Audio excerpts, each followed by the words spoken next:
there is a big conversation going on with, obviously Kevin Durant, Steph, and LeBron, and both of them not being in, none of them being in the second round of the playoffs. This is the first time I think since 2005 that LeBron and Steph haven't been in the second round, either one of them. And for, I believe, a 12-year period, those two guys have been in 11 NBA finals. So we are seeing potentially a changing in the garden with all of these newcomers, including Jokic, he's not new, but he's kind of fitted in with this new generation of superstars. Do you foresee Steph, LeBron, or Kevin Durant winning another championship? If I had to say one way or the other, I'd probably lean no. In the Mhm. situations that they're in, the Warriors, obviously, they are the 10 seed. They get knocked out by the Kings in the play-in. They're an older team that has a few young, promising guys like Kuminga, but they don't really have a team that you expect to win it all, let's say next year or the year after that, unless they make some major changes. The Suns, were the sixth seed, were pretty competitive throughout the season, but they were in that playing range the entire year, kind of disappointing. And then to cap that off, were swept in the playoffs. And like we said, they have a lot of issues that they're going to have to deal with throughout the offseason. And it's hard to imagine them winning a championship in the next year or two. Yeah. The Lakers probably have the best bet of the three, but I feel like they're kind of a distance away from being at that level as well. It's hard for me to say I would lean no unless one of them were to make some major changes or change teams. I mean, if we saw LeBron, go to the 76ers or Kevin Durant go to the Knicks or, whatever the case may be, this is what people are talking about. Maybe Mhm. in that case, we see one of them win another championship, but saying that they stay where they are right now, I don't think they're able to. And I will say that it probably is a changing in the guard. We kind of saw this start to happen last year with the Nuggets taking over and winning it all last year. And then this year, it feels even more like that. You say it's been nearly 2 decades where we haven't seen these guys in the second round.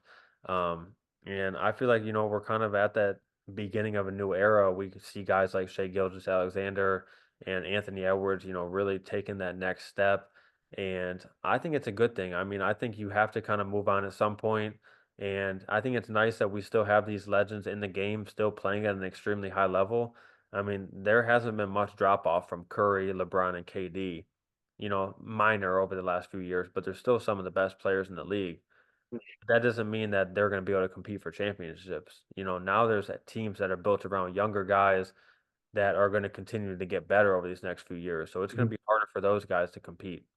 Where are you at with it? I mean, it's just so many ways you can go with this conversation, and I think that's why we're having it, because there's so many ways you can go with this conversation. You could look at their impact on the game. Um, their impact, like I said with Kevin, their impact, Steph 35, 40 point game isn't the same like it used to be. Yeah. It doesn't have the same type of impact that it used to have. When Steph scored the 35, 40 point game, they're winning that game. Now Steph could go off for 50 and they lose still. Yeah. So these teams are better. These teams are getting younger. These superstars are here. They're arriving before our very eyes. Well, LeBron, I mean, we saw LeBron play the entire first half of game 4 last year in the Western Conference Finals, and it virtually meant nothing because the Denver Nuggets was just far away the better team. Yeah. And they're headlined by Nikola Jokic, not the reigning, but a two-time, soon to be three-time league MVP. And so we see these guys still able to put the effort in. They're not dropping off by any means. Steph, LeBron, they're not seeing a dip in production. Kevin Durant is averaging more points post Achilles than he did pre Achilles, and it still isn't enough. So we're not seeing these guys' numbers dip per se. We're not seeing, maybe we're seeing LeBron dip, but again, as I always say, he's at so much of an incline that the come down is so far slow that it's going to take for him to have a drastic change his game for him to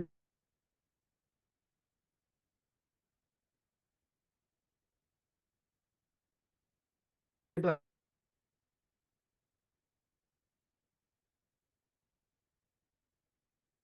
okay, he hit the wall. Like even LeBron now, his 25 point we have seen change a little. But as far as production, as far as offense, we've seen him shooting. He's shooting almost a career best from 3 point. So we're not seeing his numbers as far as his averages come down. We're seeing things like defense. He's not playing defense like he used to, or he's slacking off, or we're seeing things like that. But we're seeing other stars like the Anthony Edwards. We're seeing Nikola Jokic. We're seeing Shai Gilgeous. We're seeing these guys come in and take it away, you know. And so I think the interesting thing is, what can these teams do to get better? The Warriors have to make a significant change in order to be better. It starts with Klay Thompson. What do you want to do with Klay Thompson? Do you want to keep him? Do you want to move him away? With the Lakers, you got Anthony Davis, you got LeBron. What pieces can you build back that's going to make a difference? The Phoenix is the biggest question mark of them all because you got this three-headed offensive monster and you get booted, you get swept in the first round. Where do you go from there? With the Warriors, there's a wiggle room of, okay, like there's a way to tweak the roster a little bit. It might mean get rid of Klay, but at least, okay, I can get rid of Klay and I can bring back pieces that's going to fit Steph. With Anthony Davis and LeBron, I still have this two-headed monster. All I have to do is build and put the right pieces around them. With the Suns, again, I don't know what to do. I don't know what can we do. Like, what can we do to make this team better? We have these three guys who are going to be making over $150 million combined next season because they have large ass contracts. What can we do to make this team better? I mean, we have 50 million, 50 million, and 49.3 million. Like, how can we make this better? And so I don't see in the future. I presently constructed, none of them are winning again. There needs to be significant change to happen. If they team up, if we get Kevin Durant to go to New York, that guy puts them over the hump. They become, I believe, Kevin Durant goes to New York, they become instant Eastern Conference favorites. Easy. Over the Celtics, over whoever you want to put the Sixers, anybody you want to put over there. If somehow LeBron moves, and which he probably won't, LeBron moves to go somewhere, like you said, with the Philadelphia, Joel Embiid, they become instant title contenders over everyone. If Steph moves, which he won't, but if he moves, depends on where he goes, they are in line to be championship level contending teams. But President Constructed, I don't see that pathway for them to be a champion again, unless they team up. Like, unless you say Avengers Assemble, and you assemble the Avengers. Other than that, I don't see how it happens. And my question is it good for the NBA? And I know you might be like, well, that's a stupid question, but you have to think about it. For the last decade, they've marketed LeBron versus Steph. They've marketed these two guys for the longest, the marquee, the main attraction.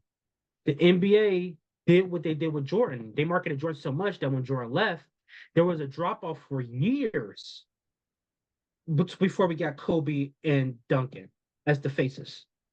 And then when we got them, long and behold, we got LeBron. And then LeBron took over. And then we got Steph in 2015. And since 2015 on, it's been a two-man's lead. What are we going to do now when those two guys are still the faces of the league, but they're no longer championship? They're no longer on championship caliber teams. What do? You got two faces of the league that are no longer on championship caliber teams. What do you do now? Because these are your faces of the league. The NBA hasn't built no one up to that point. And this is the conversation that we had last time we met 2 weeks ago when I was talking about superstar tiers. You haven't built no one up to that level yet. So what do you do when your two main guys are no longer on teams that can provide them championship contention? What do you do? Yeah, I think it's something that the league should be excited for. I mean, these guys Mhm. have done, as much as they can over the last 2 decades, for LeBron and a little bit less than that for KD and Curry. But even, they're coming up on that as well, being in that late 2000s draft class. Um, I think it's time to move on. I mean, these guys are still going to be in the NBA for the next few years. They're still going to be great players. They're still going to be, playing at a high level, but they're no Mhm. longer on teams that are contending for championships, and I think that's okay. I think you get to see other guys step up and fill those roles, and you can let it happen organically. Like you mentioned, when Michael Jordan was leaving, the NBA was hard pressed to find somebody that was going to fill that spot. I don't think Yeah. now they need to search and find and try and fabricate it and I see don't who. think that's the problem. I don't think that's the problem. I think the problem is there's not a guy. I think that, yeah, When what I'm saying is I think that's okay because now you can allow it to happen organically. Now, if Jokic wins another Mhm. championship, he'll be that guy. And even though he I don't isn't, think so. well, I don't think so. he's a different because he doesn't have the same, want for that spotlight like some other guys. But you win Mhm. back-to-back championships and 3 MVPs in 4 years, you're the face of the league. I don't care if you want to be it or not. Well, uh, here's the thing though, and this it's not. I don't think Jokic. Not first of all, I don't think Jokic wants it. But I don't think as long as those guys are in the league, there will be another face. And that to me lies the problem. Because it's not a problem that you're still marketing Stephen LeBron. Think of last year when these two guys were playing in the playoffs. They marketed that series like it was the last series we will ever see. I mean, every show, Steph versus LeBron, Steph versus LeBron. But I mean, they marketed it. It was so much built up for that that that was the NBA Finals in their eyes. We did so much marketing for these two guys, these two legends, that every time a game went off, will we ever see it again? Will we ever see it again? My thing is that's the problem. So to some degree, we're agreeing because we think it's good parity for the NBA. My problem is that you're going to make the same mistake you made with Jordan. When the NBA lost Jordan, there was a drop off in viewership, intriguing, entertainment, everything because there wasn't one guy that people gravitated towards and be like, okay, we can all galvanize around this person. It wasn't until Kobe came into his own and Duncan, you can make an argument was that guy. Duncan was just relatively quiet like Jokic. Kobe was more outspoken like Jordan, so it worked. You had LeBron then come in the league, and then he took over about 2010, 2012. You could make argument it was a little before, but whatever the case may be. But then you had Steph come in, and Steph came out of nowhere. No one saw Steph coming. It ended up being the face of the league with LeBron. My problem is there is no one single guy that the NBA can be like, we can build him up. There's no one single guy that they're like, okay, we need to actively work towards building this guy. It was Ja before Ja got in trouble. It was him. The NBA actively started to build him. When he got in trouble, now they lost momentum and now they don't know who to build. So is it Anthony Edwards? Sure, it probably could be Anthony Edwards. Could it be Jason Tatum? Jason Tatum is in the market for it because he plays in Boston, 18 championships, got all the banners, but he has to win. It's not Nikola Jokic. No, they play in a smaller market. Although he's the best player in the world, the personality isn't just there and he just doesn't want it. You could pair him with someone, a person that has an outgoing personality like Anthony Edwards, and pair him with Jokic, and them two that way, okay, could be your faces of the NBA. I just don't see a path forward that the NBA has right now to say clear cut. This is the person that we're moving, into being the face of our business. And that's the problem. I don't think it's a problem that there's parity involved in it. I think there's a problem that there's not a clear-cut person that they're building to be that guy. LeBron, they did it with LeBron. Steph, Steph, Steph was thrust into it. People gravitated, little kids gravitated towards Steph. People gravitated towards, he's 6'3".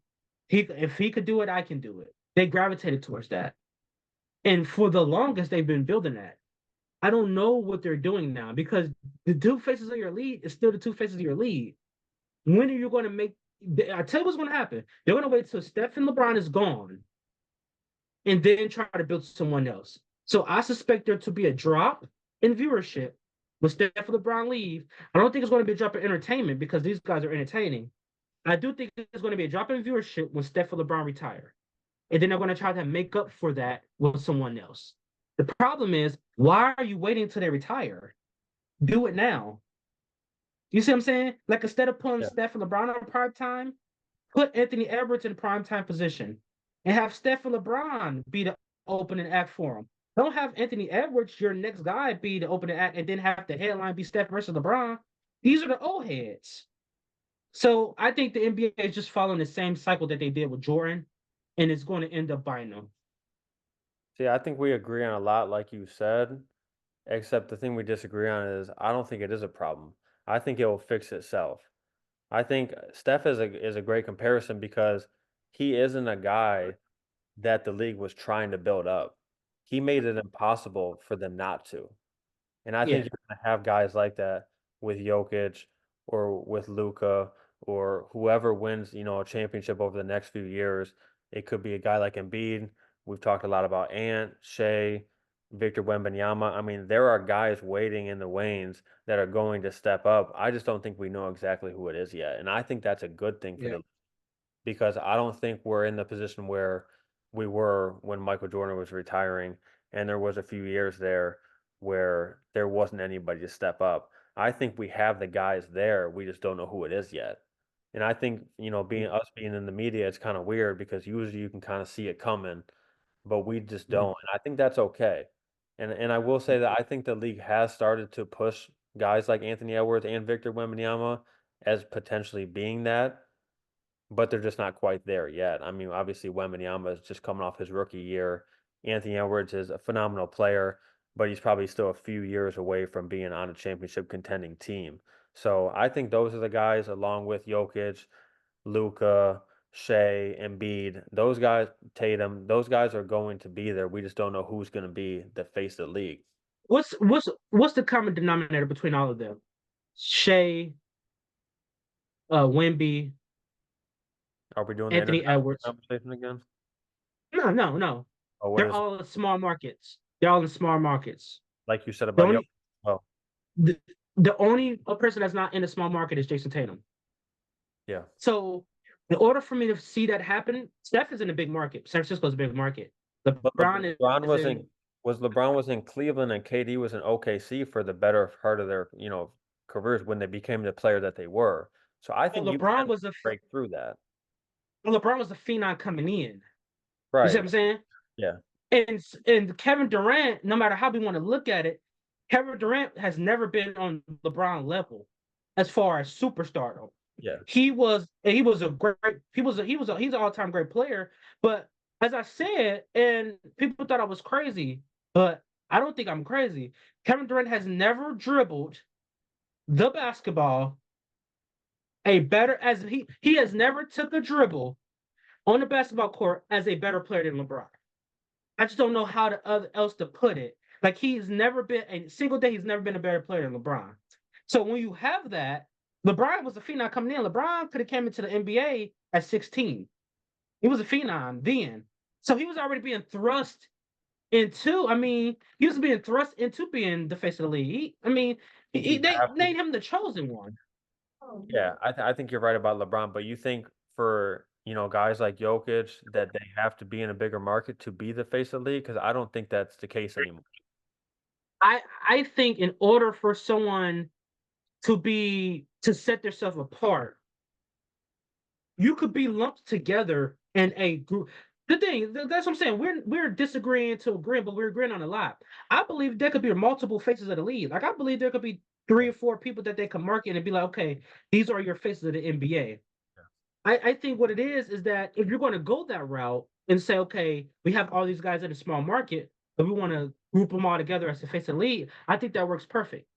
But I'm saying if you want to set yourself apart from the others, you have to be in a major market city in order to do that. You need to be in a Madison Square Garden. You need to be in a Los Angeles. You need to be in a San Francisco Bay Area. You need to be in a Miami. Miami is a decent sized market.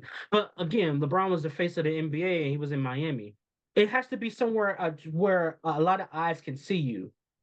A lot of people, believe it or not, a lot of people are watching Minnesota Timberwolves game. So a lot of people are not going to tune in to see, you know, Anthony Edwards. A lot of people don't watch OKC games. OKC is a really small market. So we're not going to tune in to see Shea Gilgeous-Alexander. Like for me personally, the one that's more intriguing to all of them is Anthony Edwards. I think Anthony Edwards could be that guy. I yeah. think Wemby could be that guy too. San Antonio is just a small market. And I say that because you was like, I just mentioned Tim Duncan. You have to remember that Tim Duncan was a quiet guy, like Wemby is a little bit. I think Wemby a little more outspoken. But we paired Duncan with Kobe, and Kobe was the outspoken guy. So we had a guy that doesn't speak a lot and a guy that speaks too much, and we paired it together, and we became Kobe and Duncan. Those are the faces of that era, and then we got Shaq, and then Shaq took it to a whole nother level because he was unstoppable. Then LeBron came, and then we had Steph, Kevin Durant. Kevin Durant was never. I personally, and I don't think you ever did. I personally I haven't compared the two because I don't think it's a comparison. Like I don't think Kevin Durant has ever been better than LeBron, but a lot of people do. But I never thought Kevin Durant was a better player than LeBron. Even when he was winning championships, I was like, this guy still isn't on his level. Because even though he was on a super team, LeBron was still putting up numbers, and he was by far the best player in that series. And so I never really compared the two, if that makes sense. So that's why I never looked at Kevin as a face of the league. If that makes sense. I don't know if you have either. I never looked at Kevin as the face of the league. Well, I think you're right when you say there can be multiple faces, like you mentioned a second ago. Mhm. And I think for the last 10 to 15 years, we've known who the three faces are. You can put them in whatever order you want. I think, it's pretty clear it's LeBron, Curry, and then KD. Yeah. But, at different times, from 2016, to 2017, I think Curry was probably the most talked about player and Mhm. was, the most seen on social media. And, it's probably, if you talk to kids, who's your favorite player? I think Curry kind of took that over from LeBron. He wasn't a better player, but he probably was more popular for a couple years. I don't think Yeah, I K think 2015 to 20, I think 2015 to 2015 to 2017, probably Steph probably had the title yeah, as most as popular by player. far the even it's like, can you be the best? And we're going into so many conversations, and we got to go, guys, in a minute. But we're going into so many different conversations because can you be considered the best player when it's somebody we know is a better player? Like, if you said Kevin Durant is the best player in the world, but we know by far LeBron's a better player, can you consider Kevin Durant the best player? Like, because people considered Kevin Durant the best player in the world in like 2017. Well, he won the MVP. They say he's the best player in the world. I said LeBron's better. And like, and when Steph won unanimous MVP, I legit, I legit could make the argument that Steph was the best player on the planet, even though we know LeBron was lurking on his heels. I can make the argument, and I probably could win it. Steph was the best player in the world. That doesn't mean if he went up against LeBron one on one that LeBron won one. He won one. But I'm saying when I looked at both of their games at that time, I'm like, okay, Steph is the better player right now. It changes so much that it's like, okay, Steph is a better player now, but who's the better player at the end of the season? And then we get into this whole debate like, well, he was the best player of the regular season, but when he got to the finals, they won 73 games, 73. They were 70. They broke the regular season record for how many games won, but then they lost to LeBron in the finals. So was LeBron a better player the whole time? So it's like we're nitpicking at that point. So it was like I don't know. And so, but I do think between 2015 to 2017, 2018, I believe Steph was the best player on the Warriors, even when Kevin Durant was there. I just think Steph took a back seat and let Kevin Durant be Kevin Durant because he's unselfish like that. But you know this as well as Tunde, is that I thought Steph was the best player on that team. And so from 2015 to 2018, I had Steph as the best player in the world without question. But LeBron, before that, and LeBron, I mean, well, it was Steph. It was when LeBron, Steph, Giannis, and Jokic. However you want to put it. But it went LeBron, Steph, Giannis for what, 1 or 2 years, and then it been Jokic ever since last year. So, like, however you want to put it, where does Kevin Durant fall into that? That was that. Like, where does he fall into that? Again, you could have multiple faces of the league, but when was Kevin profoundly the best player in basketball? Like, you can you name me a year that he was the best player in basketball? The probably the only thing you could say is his MVP year. Because even when he went back I to actually back, think LeBron, I think if you actually were gonna make the argument, it probably the case would be 2019 or 2020, I think, if you were gonna make it for KD. And I don't necessarily agree with that. But mm, that when I think we saw LeBron in his first year with the Lakers, kind of saw a mm, little bit of a dip. The team wasn't great. He was dealing with injuries. We kind of started to see is LeBron on the decline, and KD was absolutely unreal before he went mm, down with that calf strain that you mentioned earlier. I think mm, if you want to make the argument, it's probably then. But like you said, you can have multiple faces of the league. Those three guys that we talk about, the changing of the guard, they've been the face for the last 10, 15, 20 years. yeah, It's time for a new era. We're gonna see who these next guys to emerge are. We talked about 7, 8, 9, 10 guys that are in that conversation. Three of them are gonna rise above the rest. We just have to wait and see who those three are. we have to wait to see who does it. And my bet is on Edwards. I just like Anthony Edwards. He's becoming my new favorite, young player that I like to watch. Like every time I see him play, I'm like, yeah, I like to see this guy play Yep. for sure. And then it's Shea after him. I like those two guys. Yeah. I like to watch. Then I like to watch Wemby. I just think Wemby, he just needs time. He's going to get more games on TV next year. And the NBA needs to, I mean, that's another way that the NBA needs to do it.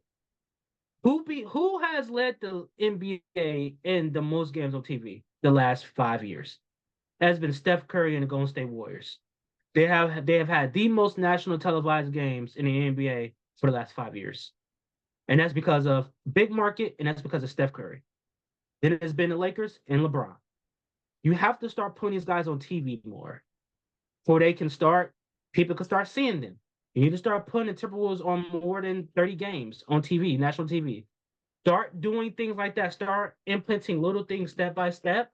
That way, when these guys are gone, now we've already been introduced even more to these guys. And it wouldn't be as much of a hard transition with Steph and LeBron than it was when MJ left. So I think we're both on the same thing. I think we both understand that there could be multiple faces of the NBA. Um, like I said, right now there's two of them. I won't necessarily put Kevin Durant in that category. I think you will, but I won't necessarily put Kevin Durant as the face of the league. I think he's one of the top. He's the three generational players. Of course, he is right there. But as a face of the league, I reserve that to two guys. In this era, at least, it's been LeBron and Steph by far, in my opinion. And if you want to throw Kevin Durant in, he's been a distant third. But I think it's been those two guys that's led the forefront. But is Yeah, there I anything else agree with that you need to? I agree with you on that, but I will say things change quickly in this league. I mean, we talk Yep. about we started this podcast, Danny. You said Jokic wasn't even a number one on a title contender, He and wasn't a superstar. last week you told me he's a top 15 player of all time in 2 years. Yep. So things can happen. Yep. We don't know Yep. who can emerge in the next month, let alone in the next 2 years. So, and that's what I Absolutely. love about this league. I mean, if Anthony Edwards shocks the Nuggets in round two, goes on to win a championship, which I'm not saying that I think they're going to do.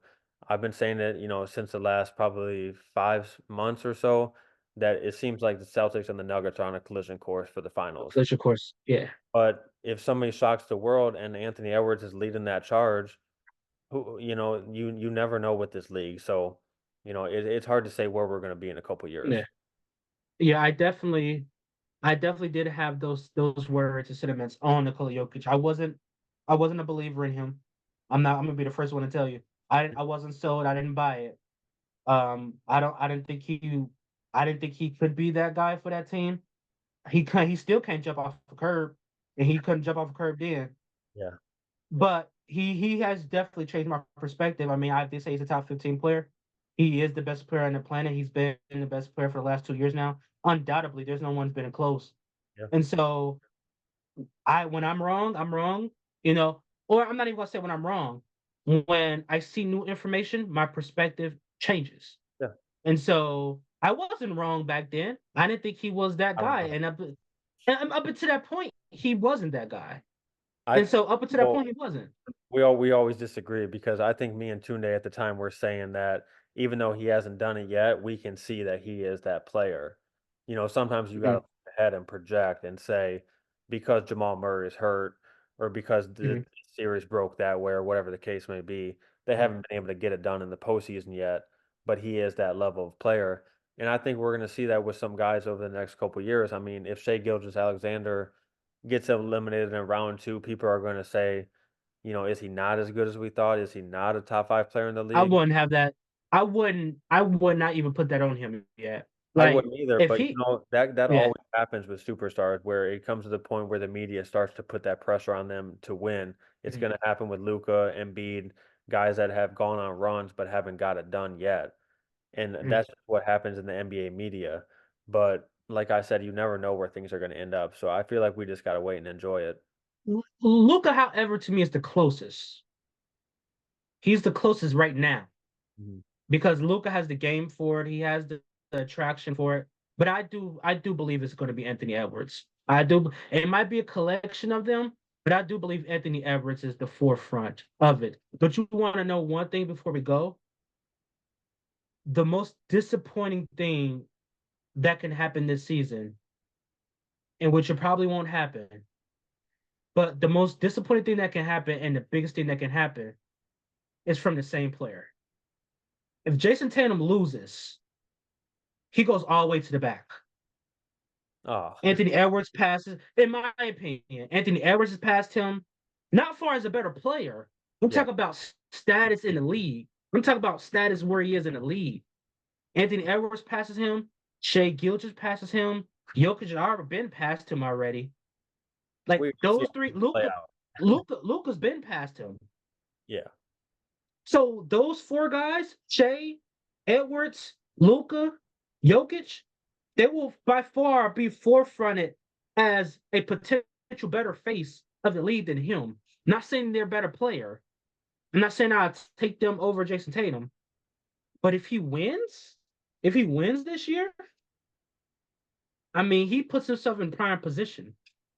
He's in the market for it. He got the look for it. He got the personality for it. He has the family for it. He has the deuce. He has a son for it. He has everything that the NBA is looking for. Mhm. He like resonates as a family man. He talkative. He needs to work a little polish on his little skills of talking because a lot of these guys don't know how to talk for real. That's another thing. We just got spoiled with Steph and LeBron that they talk all the time. Kevin Durant's not really a talker, and Yeah. so he is the guy that can put himself in an amazing position, but he also can lose ground. I'm just saying. And Yeah, it doesn't I matter agree. if he loses, I don't hold it. You remember how I used to hold I don't hold it against him if he loses. And this is why I try to tell you. I'm not gonna hold it against Jason Tatum if he loses to Nikola Jokic. You lost to the best player in the world. But if you lose to the Knicks, oh buddy, oh buddy, oh yeah, you're gonna hear my mouth. Because you should beat that team. But if you lose to Nikola Jokic, man, that's the best player on the planet. You can't. All you can do is put your hands up. You tip your hat off to him. Nothing you can do. Yeah. But if you lose to Jalen Brunson and the Knicks, you're gonna have to see me. You have to see me. Yeah, and, Mm-hmm. we just talked about all the different scenarios that I think can happen over these next few months and next few years. and I can't wait for it. I'm just gonna sit back and watch, and whoever emerges, Mhm. emerge, whoever is crowned, champion this season and over the next couple years is gonna have a chance to be the face of the league. But I'm just gonna wait and see what happens because I think the league is in great hands. Absolutely, absolutely. Anything else for you? I'm all set. All right, guys, that'll do it. Thank you for watching. Thank you for watching that Smoking True podcast. If you like what we do, please consider subscribing to the podcast on YouTube. We're also on TikTok at Spoken True Pod. Go watch our clips on YouTube, y'all. Have a nice one.